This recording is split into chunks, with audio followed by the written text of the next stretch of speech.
want to learn how to manage your own investments? Are you ready to stop paying investment management fees and start building wealth?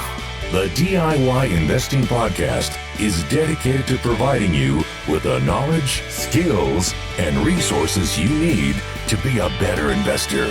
Learn how to make investments through the use of fundamental analysis, mental models, and business management insights. Now, here's your host, value investing expert, Trey Henninger. Hello and welcome to episode 4 of the DIY Investing Podcast. My name is Trey Henninger and I'm your host. Today we will be doing a book review. Today's book is The Richest Man in Babylon by George S. Clason. This is a classic personal finance book written many years ago, but still has plenty of lessons for us to learn from today. This book is a series of parables following the story of Arcad, the richest man in Babylon. Arcad began as a simple laborer, but worked his way into becoming the richest man in the city. His story is a story of inspiration. Over the course of this podcast episode, you'll learn the lessons he learned on his path to building wealth.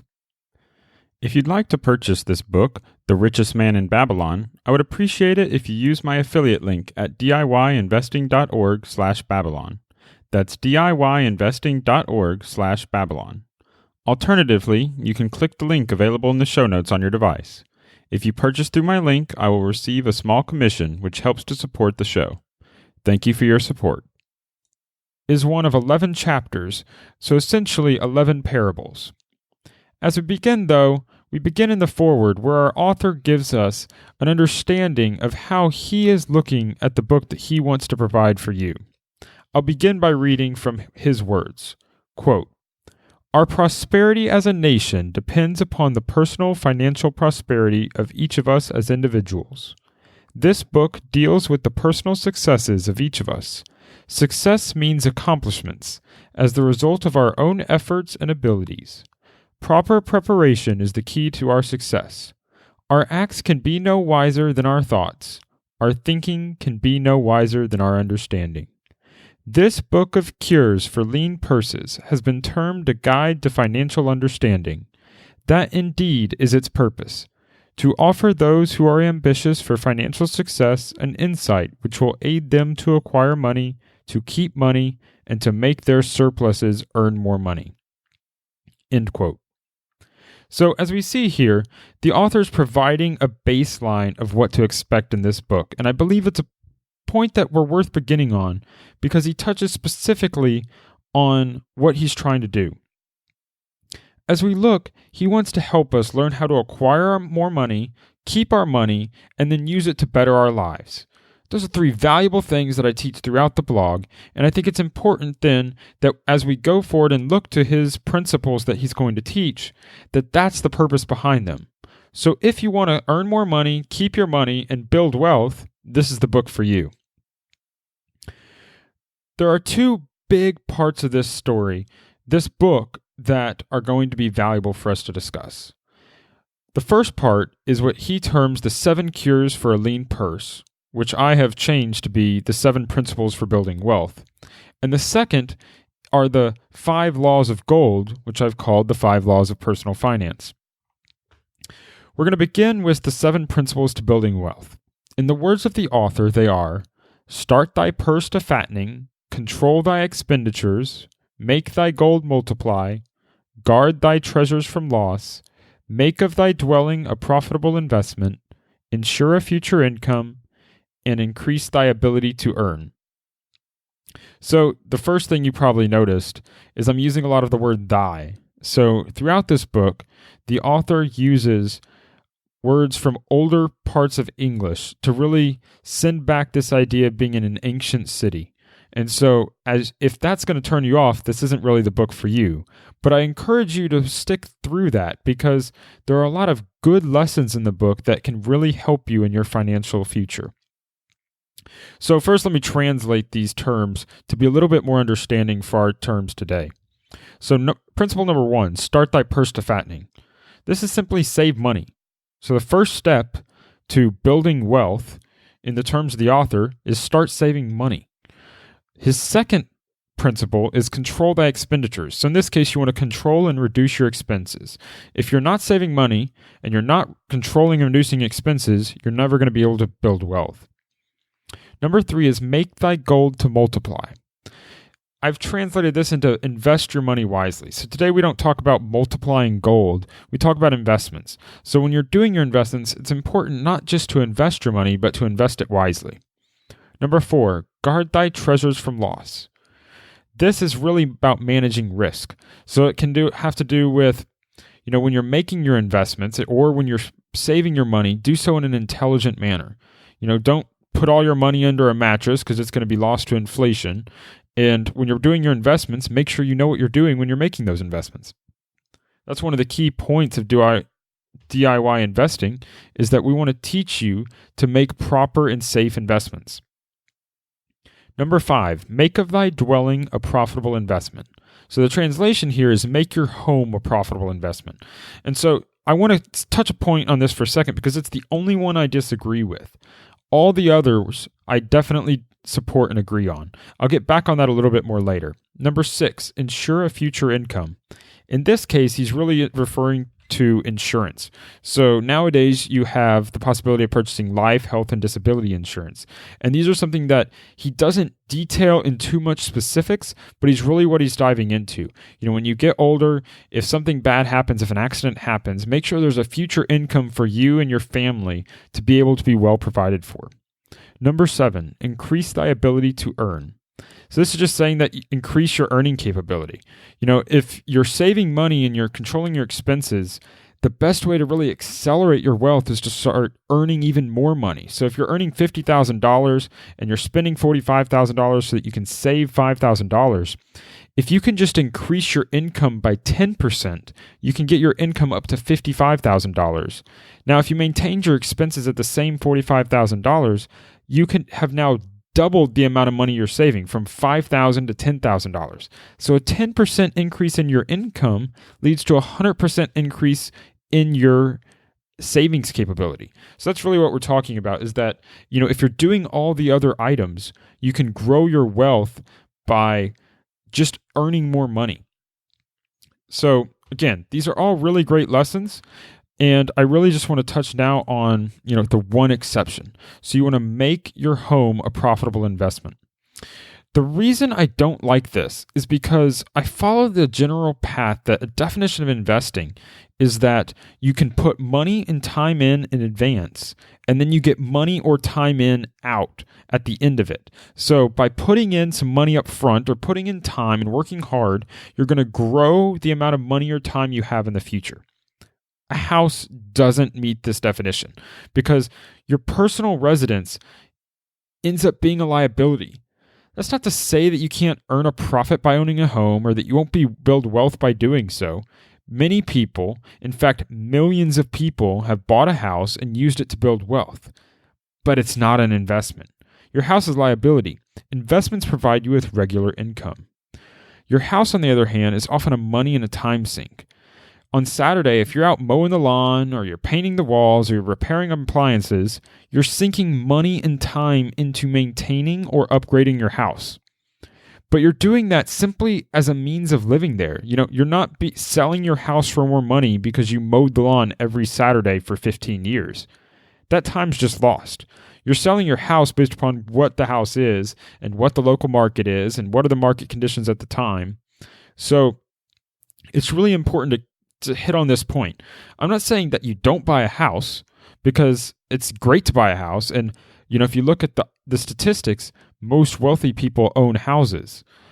But the problem is when you determine that owning a house is actually an investment, and it's not.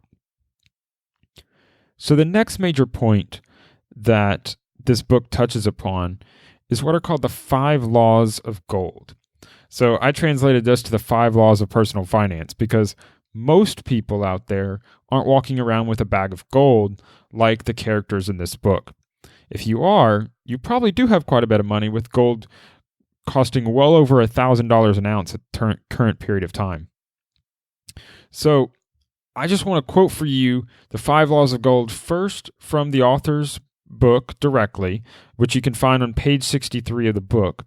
And then I'll go through and walk back through how to sum them up and how to really capture them and apply them in your own life. So, quote, number 1, gold cometh gladly in increasing quantity to any man who will put by not less than 1/10 of his earnings to create an estate for his future and that of his family. Number 2, gold laboreth diligently and contentedly for the wise owner who finds for it profitable employment, multiplying even as the flocks of the field. Number 3, gold clingeth to the protection of the cautious owner who invests it under the advice of men wise in its handling. Number 4, gold slippeth away from the man who invests it in businesses or purposes with which he is not familiar or with which he are not approved by those skilled in its keep. Number 5, gold flees the man who would force it to impossible earnings, or who followeth the alluring advice of tricksters and schemers, or who trusts it to his own inexperience and romantic desires and investment. End quote. So, again, lots of the flowery language from the old English type speaking. And, part of it is because it was written a while ago. But again, we're following that theme that this is written for ancient Babylon, and we're trying to address that in this parable style, which you've seen a lot in the Bible. And so as a parable, he's trying to mimic that.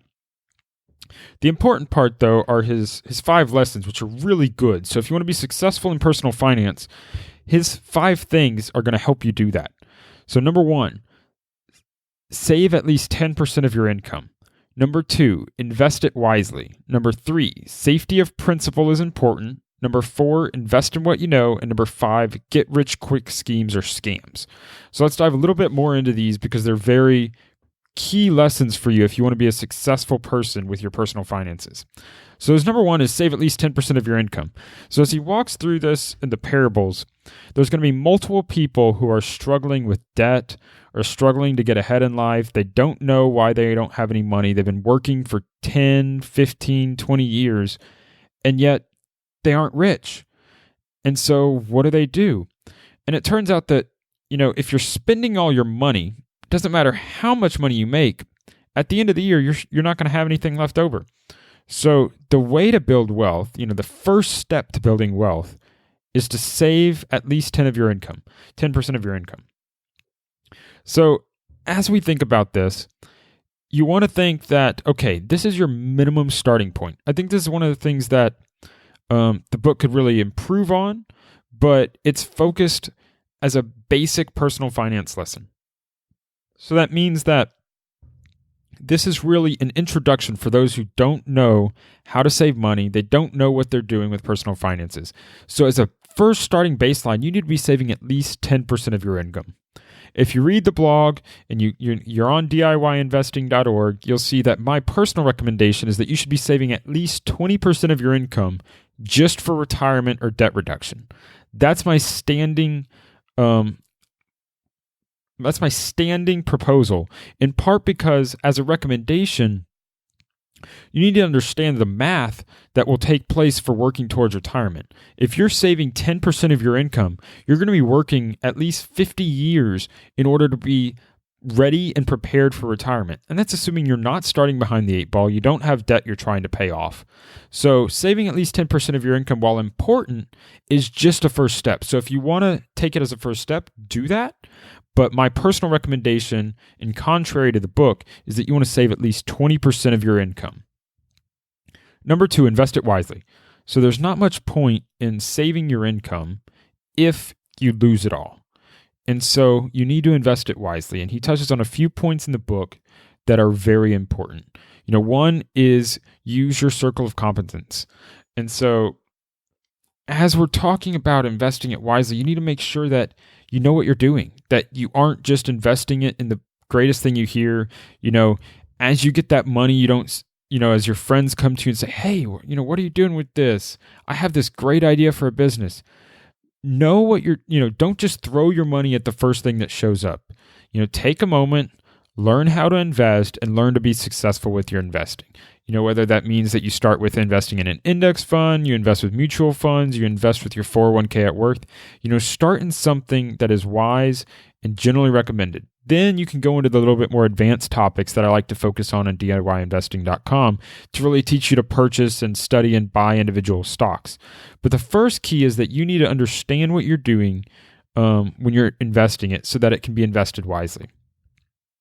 Number 3 is safety of principal is important. And this is it all builds upon each other. So, it's a key really to investing your money wisely is that a wise investment takes first into account the return of principal. And for this case, principal, for those who aren't aware, just means you're starting investment money. So if you have $1,000 and you invest it and you get interest paid back to you, of $50 twice a year. Well, the interest is the $50 and the principal is the $1,000. So it's not worth getting paid interest of $50 a year or every twice a year. And then at the end of the day, you only get back $500 when you try to sell your investment, and you've lost the other $500 on the principal. So when you're seeking interest, when you're seeking dividends, when you're seeking earnings, your first thing is make sure that whatever you're investing, whatever that baseline principal is safe. Because there's no need to invest in something that you pay $1,000 for. You earn maybe, $30 or $50. It goes up to $10.30, $10.50, maybe up to $1,100 or $1,200. But if at the end of the day it goes down to $700 or down to $500, you've lost money. It doesn't matter how much it earned in the meantime. You need to protect your principal first. Great advice from the author, and it's really useful in his book where he goes into examples of how this works and how people have lost money. Number 4 is invest in what you know. So I kind of, came a little bit in advance and touched on this topic when I was talking about number 2, invest it wisely. But invest in what you know is this concept of circle of competence. So when you first get started investing, you're not going to know anything. You're not going to know how to study a Form 10K, evaluate a company's financial balance sheet, and you're not going to be ready to purchase your first individual stock. So you should only invest at the very beginning with what you know. And so that's going to be, that could be any sort of thing of wherever you're good at. So, if you don't know anything about investing, then index funds are probably the best place to start. They're not my recommendation for everyone, and they're not my recommendation for where you want to necessarily be long term. But starting and buying, a standard Vanguard index fund with a fee expense ratio of less than 0.1%, that's going to be a great idea. There's nothing wrong with starting there. There's nothing wrong with staying there if that's only what you ever know. The key is you want to invest in what you know. So that applies as well once you decide to start moving into buying on individual stocks. So when you buy an individual stock, if you work in the oil industry, then starting first with studying oil companies might make sense because you're going to understand the intricate details of that industry that someone who's a doctor might not understand. But the doctor is going to understand pharmaceuticals and medical device companies a lot better than you. It's not to say that you can't learn about pharmaceutical companies as someone who works in the oil industry, but it means that your circle of competence is going to start much smaller, and you should start by studying the companies that you can easily relate to. Another place that most people can easily relate to are companies that produce consumer goods. So these are, your Coca-Cola, Pepsi, Unilever. Unilever is a major food company. Nestle. So these companies that you know and that you can understand because you consume those goods, that's also an area that you're going to understand the basic business model and can be a good starting point. Coca-Cola is by far one of the best companies in the world, and so using that as a baseline to learn from is also a good place to start that I recommend. Number 5, get-rich-quick schemes are scams. This one's really simple. It's quite often that when someone comes into a lot of money quickly and they haven't slowly developed their money and slowly developed their income and built it up, that they're going to get a lot of people offering them with the best new idea of how they can invest their money. So your common instances of this are someone winning the lottery or someone that is just signed their new NFL contract or NBA contract and they got a signing bonus of $5-10 million, or your lotto winner has a lottery win of $100 million. All of a sudden, out of the woodwork, they're going to get flooded with messages on, oh man, you should invest in my new startup company. We're creating a new widget that's going to send people to the moon for $1 a piece. You should buy in and you'll be successful. We're going to make your $1 million into $10 million or $100 million in 3 years or less. Well, it's not that something like this couldn't work, that there aren't good ideas out there. But just because they show up doesn't mean they're a good idea. Just because you hear about it doesn't mean it's a good idea. So anything that's promising for you to get rich quickly or for you to grow your wealth quickly, if it sounds too good to be true, it's probably too good to be true. So just take into account, someone promising that you're going to get rich investing your money in stocks or investing your money in options. There's usually a caveat. So like when you're getting rich with investing in stocks, you're not getting rich quickly. You tend to get rich slowly. If you're earning 10% a year, which would be a pretty good return, then, if you have $1,000, after 1 year, you'll have $1,100. After 2 years, you're going to have just over $1,200. That's not getting rich quickly. Getting rich quickly would be like someone's like, hey, I can take your $1,000 and turn it into $5,000 in the next 6 months. It's not that there aren't cases where that can work, but it's that if there are, the people that know about them, they're not going to tell you. They're going to use their own money and get rich off them because it's such a good idea. Why would they bring in other people? So just remember that when you start hearing these things and you're trying to get rich, you need to, it all goes back to this same thing. You're trying to invest your money wisely. You're trying to make sure you don't lose your principal and you want to invest in what you know. And get rich quick schemes are definitely something that aren't what you know. Okay, so those are the two main areas that the book focuses on. But I wanted to touch on a few other key lessons from the book as we move forward that were less in depth, but also still very important. So the first one is, it's important to take personal responsibility for your wealth building. The author touches on a very key point here because many times people that don't have wealth, that aren't rich, will blame other people for that result.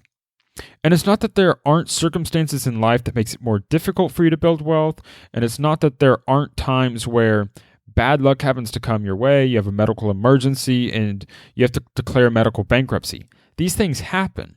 But outside of very limited cases, there are steps you can take to become wealthy. And so that's what these blueprints are that the author is setting forth. If you follow these laws of gold, if you follow these laws of wealth building, you will build wealth. If you're saving money every month and you're investing it wisely and you're protecting yourself against risk with insurance, it's inevitable that you're going to build wealth. That's what he's talking about. So most of the time, people who aren't building wealth either don't know how or they know how and they're not doing the actions that they need to do. So if I want you to take away anything from this, it's that by reading this book and by listening to this podcast, you can learn the blueprint for how to build wealth. All you got to do is follow it. So the next point that he touches on is that building wealth is not a matter of luck or gambling, and that specifically luck is simply another word for opportunity. So opportunities come along every day for people. Most of the time, though, we just don't take them. So when people tell others that they're lucky, a lot of times this is related to someone who had an opportunity and then they did the work that they needed to do in order to make that opportunity into success. So opportunity doesn't just come along and say, hey, here's $1 million. All you got to do is click here. What it says is like, hey, here's an idea where you can build wealth. Here's an opportunity for building success. And now you can take the steps to do it. But it's going to take hard work. And that really leads into the next point that he touches on, is that those who work hard will and work diligently over time attract luck to them. So luck, the harder you work, the luckier you are. So the harder you're working and the more preparation you're doing, the more you're going to attract luck to yourself. Finally, he touches on, no matter where you start in life, no matter how poor or disadvantaged you are, you can still end up wealthy. All you have to do is follow the laws of personal finance and wealth. So he's essentially saying, by this book and by all the examples that he touches on, that it doesn't matter where you are, It doesn't matter if you're in debt, if you have $100,000, $200,000 in debt. It doesn't matter if you're making $30,000 a year, $15,000 a year, you're on minimum wage. It doesn't matter. What matters is that once you know the laws for wealth, if you follow them, you will eventually become wealthy. And that's the key. This can apply for anyone no matter where they are in life. Now, granted, it's going to be easier for those who make more money. It's going to be easier for those who have less a need for spending a lot of money, but the principles apply universally. So if you save money, if you control your expenses, if you invest it wisely, you manage your risk, and then, you work on insuring yourself from disaster, having the insurance in place, and then you increase your ability to earn, even if you start from a low amount, you're going to build wealth. And so at the end of the day, George S. Clason has laid out a blueprint for how to become wealthy. He argues that you simply need to follow his steps and you'll build wealth. And this is what I want you to really listen to. I've laid out the steps that he's talked about in the book. And if you want to learn more about these steps, you can go to DIYinvesting.org/episode 4, where I've laid out the show notes and talk about where you can get this book and where you can move forward with having it. In addition, I'll write down the notes from this podcast in there. And so if you want to build wealth, you just have to follow his steps. You just have to go through step by step what you need to do. And the other key is the laws of wealth are timeless. So this book is based in ancient Babylon, but the laws still apply today. So they apply in the same way in the 21st century as they did in ancient Babylon. Okay, so let's review some of the stuff that I think the author did well in this book. First of all, parables are great at allowing the reader to relate to those trying to build wealth.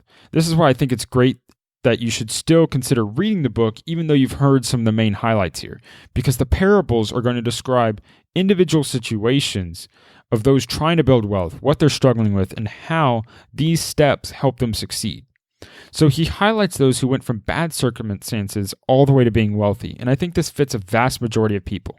Very few people nowadays that are trying to build wealth are already wealthy. If they are, this isn't what they're listening to. So he lays out a simple blueprint that anyone can follow. And I think this is the best value that you can get out of his book. His steps are simple and replicable by anyone. But most importantly, they work. It would be completely irrelevant if they didn't work. So what does the author do poorly? George Clason focuses almost exclusively on general principles. This is not a book for detailed specific strategies. He basically prescribes some guidelines, and if you stay within those guidelines, you'll be successful. You're not going to find advice about tax planning, 401ks, or what stocks to buy while investing. That's not the type of book this is. This is a basic personal finance book. Second, his language is purposefully dated. This can make it a little bit harder to read, especially for those who aren't used to reading books like this.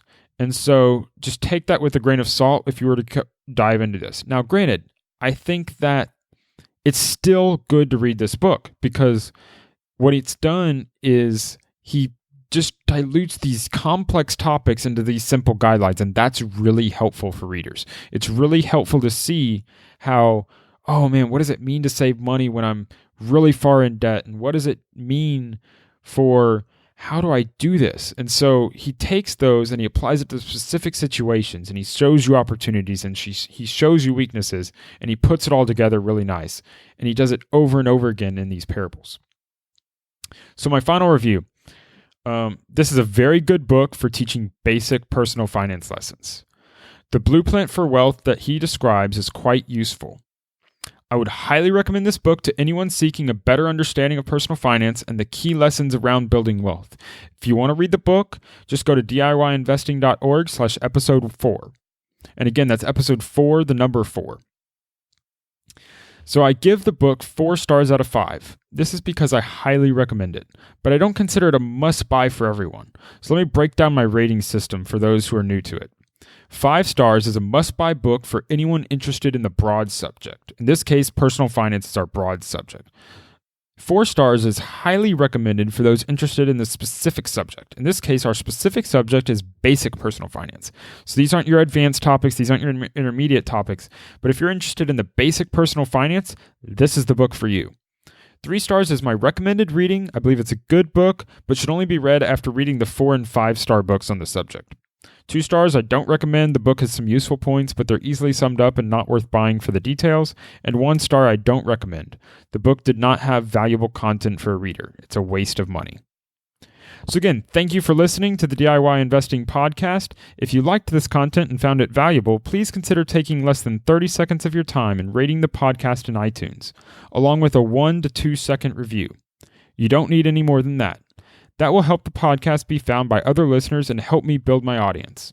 If you'd like to find the show notes, you can find them on my website at diyinvesting.org/episode 4. Again, that's diyinvesting.org/episode 4. Thank you and have a good day. If you'd like to purchase this book, The Richest Man in Babylon, I would appreciate it if you use my affiliate link at diyinvesting.org/Babylon. That's diyinvesting.org/Babylon. Alternatively, you can click the link available in the show notes on your device. If you purchase through my link, I will receive a small commission, which helps to support the show. Thank you for your support.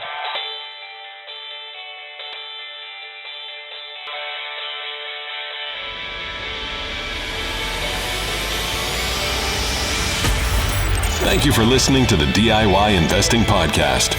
Please visit our website and subscribe to our email list at diyinvesting.org for guides, videos, and resources to help make you a better investor.